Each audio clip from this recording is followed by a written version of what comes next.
দীর্ঘদিন দেশে কথা বলার স্বাধীনতা ছিল না এবং সত্য কথা বললে হামলা মামলার শিকার হতে হয়েছে বলে মন্তব্য করেছেন সমাজ কল্যাণ প্রতিমন্ত্রী ফারজানা শারমিন।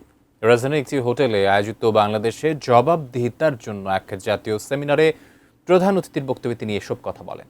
সেমিনারে বক্তারা বলেন, প্রান্তিক মানুষের কণ্ঠস্বর নীতি নির্ধারণী পর্যায়ে পৌঁছে দিতে সিএসও এবং গণমাধ্যমকে একযোগে কাজ করতে হবে। এ সময় সিএসও প্রতিনিধি, সিনিয়র সাংবাদিক এবং উন্নয়ন অংশীদাররা উপস্থিত ছিলেন। তারা মনে করেন, স্বচ্ছতা ও জবাবদিহিতা নিশ্চিতের মাধ্যমে একটি শক্তিশালী গণতান্ত্রিক রাষ্ট্র গঠন সম্ভব।